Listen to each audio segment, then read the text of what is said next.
November the 8th, 1941, and the conference room at the de Havilland Aircraft Company headquarters in Hatfield, England, thrummed with tension thick enough to cut with a propeller blade. Geoffrey de Havilland stood before a collection of skeptical Air Ministry officials, presenting what they considered aviation heresy, a bomber constructed almost entirely of wood. The officials shifted uncomfortably in their chairs, exchanging glances that spoke volumes about their doubts. Metal was the future, they insisted, would belong to the Wright brothers' era, not to modern warfare. But de Havilland, silver-haired and resolute, had witnessed something these bureaucrats hadn't: the devastating efficiency of German radar-guided anti-aircraft systems that were turning Britain's metal bombers into flying coffins over occupied Europe. The concept seemed laughable on its surface. While the world's air forces raced toward aluminum and steel, de Havilland proposed returning to the material that had built humanity's first flying machines. Yet his reasoning contained a brilliance that would reshape aerial warfare. The Mosquito, as the aircraft would be christened, emerged from a confluence of desperate necessity and innovative genius. Britain's aluminum reserves were hemorrhaging away faster than Churchill's government could replenish them. Every Hurricane and Spitfire fighter, every Halifax and Lancaster bomber devoured tons of strategic metal. The nation's furniture makers and carpenters, meanwhile, sat idle while their skills rusted and their workshops gathered dust. De Havilland's vision transcended mere material substitution. He conceived an aircraft so fundamentally different from conventional bombers that it would rewrite tactical doctrine. The Mosquito would carry no defensive armament, no gun turrets, no gunners, no ammunition weighing it down. Instead, it would rely on something revolutionary: pure, unadulterated speed. The twin Rolls-Royce Merlin engines would propel this wooden wonder faster than any fighter the Luftwaffe could scramble. According to documentation preserved in the Imperial War Museum archives, de Havilland told the skeptical officials that his bomber would be so fast that it won't need defensive guns, because nothing will catch it. The engineering team faced challenges that would have broken lesser men. Balsa wood sandwiched between sheets of birch plywood formed the fuselage, a monocoque structure bonded with casein glue derived from milk protein. The wings employed spruce and plywood in a configuration that distributed stress with remarkable efficiency. Every joint, every curve, every surface required craftsmen's hands rather than industrial presses. The naysayers predicted disaster. Wood would rot in tropical climates, they warned. It would splinter catastrophically under combat stress. Termites would feast on Britain's secret weapon. The Air Ministry's Purchasing Committee initially rejected the entire proposal, dismissing it as a dangerous fantasy that would waste precious resources and cost British lives. But Freeman Dyson, working in RAF Bomber Command's Operational Research Section, later observed that institutional resistance often signals genuine innovation. The Mosquito threatened established hierarchies and conventional wisdom simultaneously. It challenged the heavy bomber doctrine that dominated strategic thinking. It questioned the necessity of massive defensive armament. Most dangerously, it suggested that a small team of innovators might accomplish what vast industrial establishments had deemed impossible. De Havilland, however, possessed something more valuable than official approval. He had Winston Churchill's ear, and the Prime Minister understood that desperate times demanded desperate measures. January the 3rd, 1940, marked the official authorization of Specification B1/7/0, the document that would breathe bureaucratic life into de Havilland's controversial concept. The specification outlined requirements for an unarmed bomber reconnaissance aircraft, capable of 400 miles per hour at 15,000 feet performance parameters. That seemed fantastical for any aircraft, let alone one built from timber. The development contract called for a prototype within months, a timeline that reflected Britain's increasingly desperate strategic position. As German forces consolidated their grip on continental Europe, traditional aircraft development consumed years. The Mosquito would have months. The prototype construction began at Salisbury Hall, a secluded 16th-century mansion near London Colney, chosen specifically for its remoteness from prying eyes and German reconnaissance flights. The building itself seemed to mock the aircraft taking shape within its walls. Ancient timber beams overhead watched as craftsmen assembled an airplane. From their modern equivalents below, Chief designer Ronald Bishop assembled a team that blended aeronautical engineers with master craftsmen from Britain's furniture industry. These woodworkers brought skills honed over generations, understanding timber's grain and character in ways that metal workers never could. The construction methodology revolutionized aircraft production, where metal aircraft required massive hydraulic presses, explosive forming, and armies of riveters. The Mosquito emerged from techniques more commonly associated with yacht building than aviation. The fuselage began as to half shells, each carved over massive concrete molds. Layers of Ecuadorian balsa selected for its exceptional strength-to-weight ratio formed the core, while Canadian birch plywood provided the inner and outer skins. Scottish casein glue, spread between each layer, would create bonds stronger than the wood itself when cured. The half shells then joined along a central seam, creating a structure that distributed loads throughout its entire surface rather than concentrating stress at riveted joints. November 25, 1940, brought the prototype's first flight from Hatfield Aerodrome. Jeffrey de Havilland Jr., the designer's son and the company's chief test pilot, climbed into the yellow-painted prototype designated W for 050. The twin Merlin engines roared to life, their combined power shaking the wooden airframe. De Havilland Jr. advanced the throttles, and the Mosquito accelerated down the grass runway with surprising eagerness. Contemporary accounts from the company's flight test log describe the moment the wheels left the ground, aircraft unstuck at 85 miles per hour, climbed away smoothly, handling characteristics excellent. The 30-minute test flight revealed an aircraft that exceeded every prediction: stable, responsive, and breathtakingly fast. Performance figures from subsequent test flights sent shockwaves through the Air Ministry. The Mosquito reached 388 miles per hour in level flight, making it faster than the Spitfire Mark V fighter then entering service. It could climb to 15,000 feet in under 8 minutes. Most remarkably, it achieved these numbers while carrying a 1,000-pound bomb load internally. The wooden construction, far from being a liability, provided unexpected advantages. Battle damage that would doom metal aircraft left mere holes in the Mosquito's wooden skin holes that ground crews could patch with simple carpentry tools. Radar returns from the wooden fuselage appeared smaller than comparable metal aircraft, providing a primitive but effective form of stealth. May 31, 1942, witnessed the Mosquito's combat debut when four aircraft from No. 105 Squadron struck the Cologne headquarters of the German security police. During Operation Millennium, the RAF's first 1,000 bomber raid, the Mosquito crews received orders to mark the target with flares ahead of the main bomber stream, a role demanding precision and nerves forged from steel. Squadron leader George Perry led his wooden bomber through German airspace at treetop level, the Merlin screaming at maximum continuous power, while searchlights clawed at the darkness and anti-aircraft shells burst around his aircraft like malevolent fireworks. The Mosquitoes completed their marking run and escaped untouched 500 miles per hour, rendered enemy fighters helpless and flak predictors obsolete. The success at Cologne transformed the Mosquito from experimental curiosity into operational necessity. Wing Commander Huey Edwards, who had earned the Victoria Cross flying Bristol Blenheims, converted to Mosquitoes and immediately recognized the aircraft's revolutionary potential. He understood that speed and surprise could accomplish what armor and defensive guns could not. Edwards pioneered tactics that exploited the Mosquito's unique characteristics. Precision daylight raids on targets impossible for conventional bombers, delivered with minimal warning and maximum effect. The wooden bomber could penetrate German airspace in daylight, strike with devastating accuracy, and vanish before defenders could react. September 25, 1942, brought the audacious strike on Gestapo headquarters in Oslo, Norway. Four Mosquitoes from No. 105 Squadron skimmed across the North Sea at wavetop height, below German radar coverage, navigating by dead reckoning and nerve.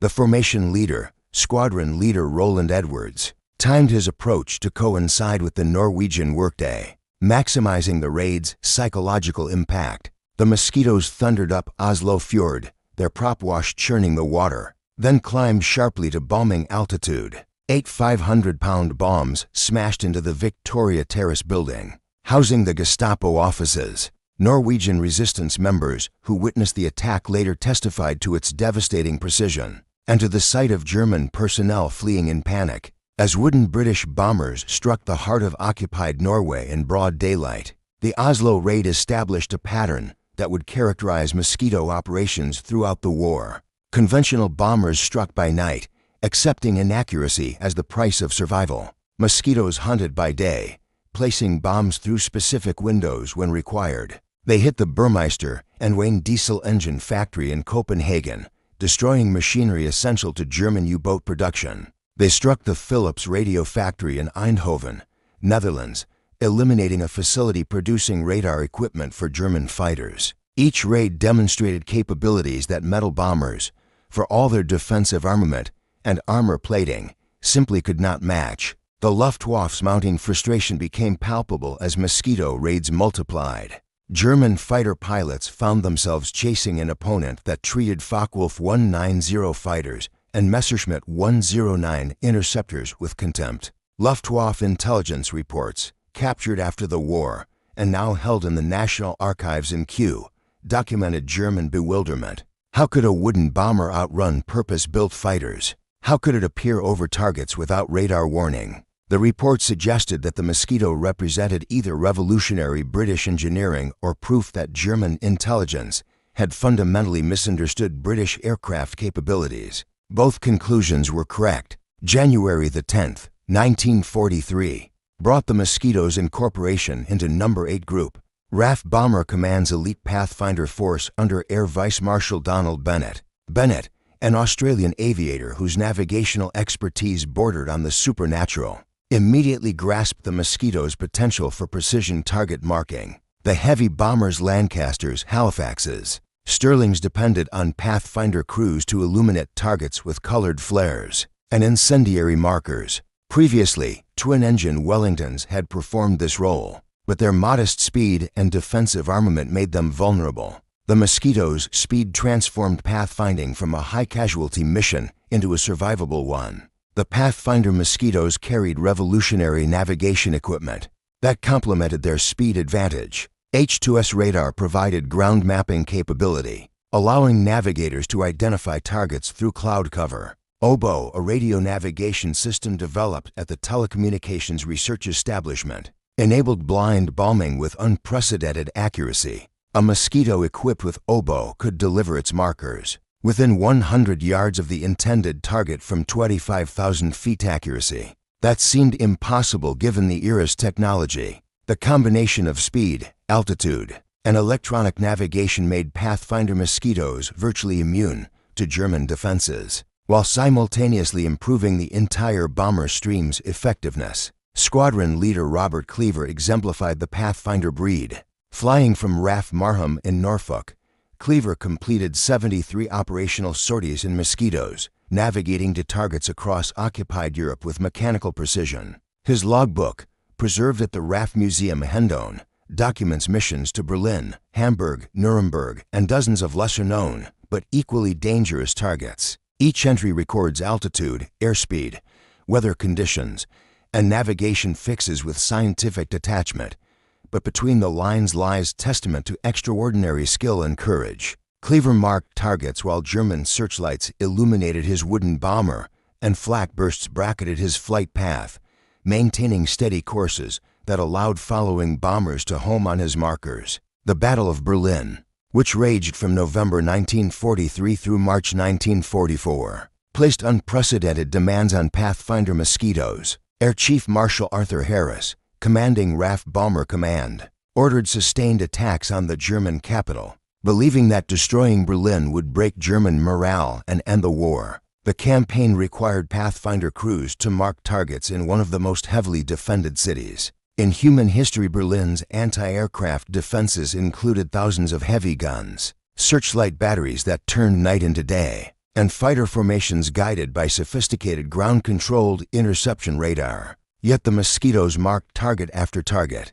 returning with battle damage that would have destroyed metal aircraft, but which their wooden structures absorbed with remarkable resilience. March the 30th, 1944, brought the Nuremberg raid, Bomber Command's costliest night of the war. German night fighters savaged the bomber stream, destroying 96 Lancasters and Halifaxes. But the Pathfinder Mosquitoes that marked the target returned safely, their speed allowing them to outrun the carnage consuming the heavy bombers. The disparate loss rates heavy bombers hemorrhaging, while Mosquitoes survived crystallized a tactical truth that would influence post-war aviation development. Speed and electronic countermeasures offered better protection than armor plate and defensive guns. The future belonged to fast, lightly defended aircraft, not flying fortresses bristling with weapons. The wooden bomber had proven its concept in the cruelest laboratory imaginable. The night skies over Nazi Germany. December the 15th, 1940, introduced a variant that would revolutionize air defense, the Mosquito night fighter. While bomber variants struck German targets, these nocturnal hunters protected British skies from Luftwaffe raiders. The night fighter Mosquito mounted for 20mm Hispano cannons in its belly and for .303-inch Browning machine guns in the nose firepower, sufficient to obliterate any German bomber in a single burst. More importantly, it carried airborne interception mark for radar, primitive by modern standards, but revolutionary for its era, allowing crews to locate enemy aircraft in total darkness. Wing Commander John Cunningham emerged as the Mosquito night fighter's most celebrated practitioner, earning the nickname Cat's Eyes Cunningham from propaganda that attributed his success to carrot consumption rather than revealing Britain's radar technology. Flying from RAF Wittering, Cunningham and his radar operator, Flight Lieutenant Charles Rawnsley,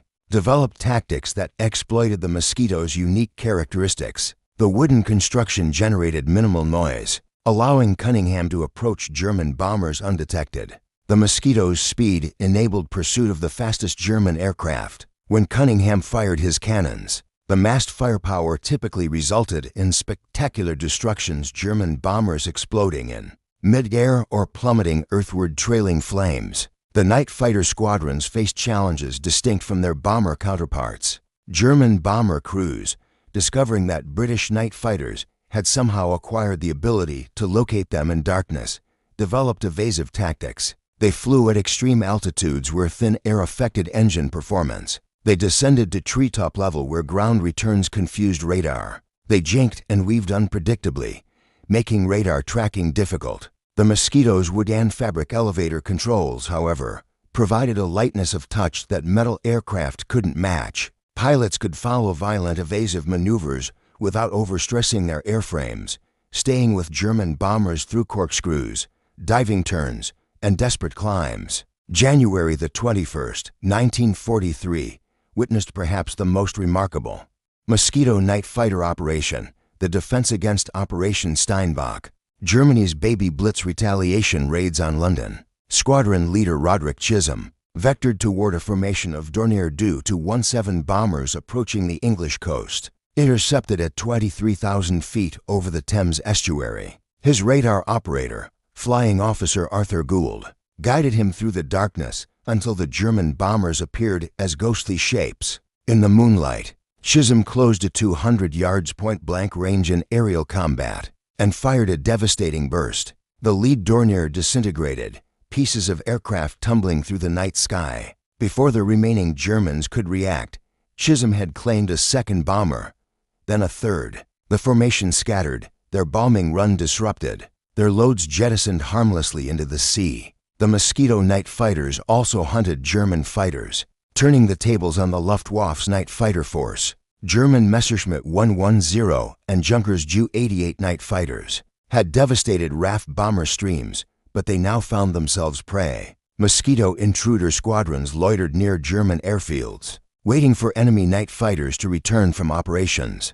As German aircraft circled their bases with navigation lights illuminated and landing gear extended, Mosquitoes struck from the darkness. The tactics were brutally effective, but also controversial, shooting down aircraft during landing approached the psychological boundaries of acceptable warfare. Yet bomber command's losses demanded aggressive countermeasures. The wooden hunters claimed hundreds of German night fighters, achieving a form of aerial supremacy that metal aircraft, for all their technological sophistication, had failed to establish. November the 5th, 1944, brought the formation of the Banff Strike Wing in Scotland. an elite force that would write some of the most spectacular chapters in Mosquito history. Based at RAF Banff on the windswept Moray Firth coast, the wing comprised multiple Mosquito squadrons tasked with hunting German shipping in Norwegian coastal waters. These missions combined the aircraft's speed with devastating firepower rocket projectiles and 57mm Mollins anti-tank guns that could punch through a U-boat's pressure hull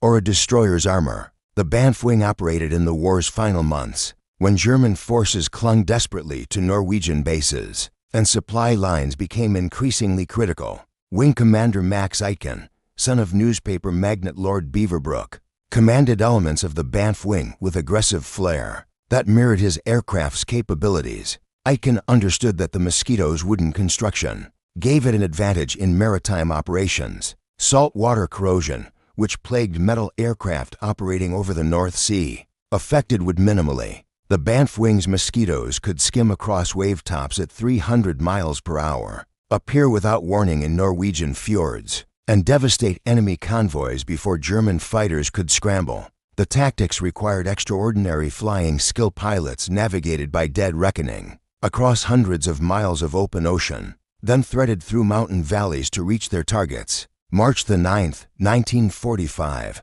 exemplified the Banff wing's lethal effectiveness.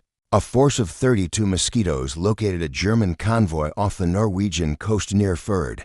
8 freighters escorted by flak ships bristling with anti-aircraft guns. Wing Commander Jack Davenport led the strike formation down from 10,000 feet, accelerating to maximum speed as German gunners opened fire. The Mosquitoes came in waves. First the rocket-armed aircraft, launching their projectiles in devastating salvos that tore through merchant hulls. Then came the cannon-armed fighters, their concentrated fire sweeping the decks clear of gun crews. The attack lasted 7 minutes. When the Mosquitoes departed, 6 German ships were sinking or aground, burning fiercely. The Banff wing lost not a single aircraft. The anti-shipping role revealed another unexpected advantage of wooden construction. German acoustic mines, which detonated in response to the magnetic signatures of metal-hulled ships and aircraft, often failed to trigger on Mosquitoes flying low over Norwegian waters. The wooden fuselage generated minimal magnetic disturbance, allowing the Mosquitoes to operate in areas where metal aircraft would have been vulnerable. This characteristic, entirely unintended by the aircraft's designers, provided an additional margin of safety in an already dangerous operating environment. German naval commanders, according to captured records now held in the Bundesarchiv Militararchiv in Freiburg, expressed frustration at their inability to counter the wooden raiders effectively. The Banff wing's operations continued until the war's final days. May 4, 1945, just 4 days before Germany's surrender, saw Mosquitoes attacking shipping in Kiel Harbor, striking at the heart of German naval power even as the Third Reich collapsed. These final missions carried less military necessity than symbolic significance. They demonstrated that British air power had achieved complete dominance over German defenses, that Mosquitoes could strike anywhere with impunity. The wooden bomber that Air Ministry officials had dismissed as primitive had evolved into perhaps the war's most versatile combat aircraft, equally effective as bomber, pathfinder, night fighter, and anti-shipping strike aircraft. February 18, 1944, witnessed Operation Jericho, perhaps the most famous precision strike in aviation history. British intelligence learned that the Gestapo held hundreds of French resistance members in Amiens prison, awaiting execution. A rescue seemed impossible. The prison's 19-foot-thick walls defied conventional bombing, while any imprecise attack would kill the very prisoners it sought to save. Group Captain Percy Pickard, commanding No. 140 Wing, received orders to attempt the impossible, breach the prison walls with pinpoint bombing, allowing prisoners to escape during the resulting chaos. 19 Mosquitoes from Squadrons 21, 487, and 464 departed RAF Hunston at dawn, flying at 0 feet across the English Channel to avoid German radar. Pickard, known throughout the RAF for his leadership during clandestine operations, led from the front cockpit of a Mosquito Mark 6. The formation reached Amiens at 1100 hours, climbing to 500 feet for their bombing runs. The lead section's bombs struck the prison's outer wall with extraordinary precision, blowing gaps through which prisoners could escape. The second section targeted the guards' quarters, neutralizing German personnel. The third section stood ready to destroy the prison completely if earlier attacks failed. But the mission's success made this unnecessary. The operation succeeded brilliantly. 258 prisoners escaped, though many were recaptured, but at terrible cost. Pickard's Mosquito, damaged by German flak during the attack, fell to Focke-Wulf 190 fighters during the return flight. The group captain and his navigator, Flight Lieutenant Alan Broadley, died in the wreckage. The loss devastated the Mosquito community. Pickard had embodied the aggressive, innovative spirit that made the wooden bomber so effective.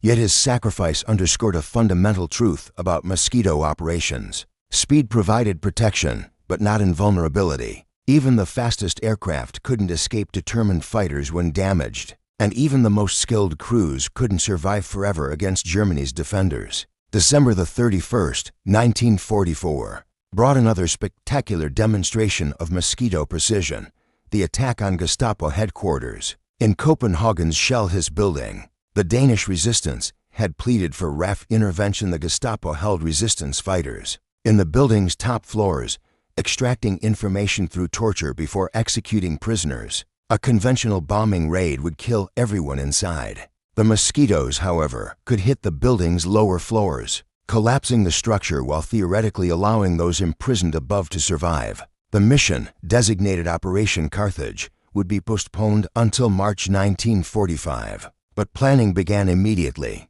demonstrating the unique tactical niche Mosquitoes had carved, missions requiring surgical precision impossible for other aircraft. The Mosquito's precision capability revolutionized special operations support. Squadrons specialized in attacking specific target types: railway junctions, bridges, V-weapon launch sites, German headquarters. The wooden construction proved advantageous in these low-level strikes. Battle damage from small arms fire and light flak damage that would cripple metal aircraft left Mosquitoes capable of returning to base. Ground crews developed sophisticated wooden aircraft repair techniques, sometimes literally nailing patches over bullet holes before applying fabric and dope. These field repairs would horrify modern aviation safety inspectors, but they kept aircraft operational when every sortie mattered. The Mosquito's maintainability, paradoxically, exceeded that of supposedly more advanced metal aircraft precisely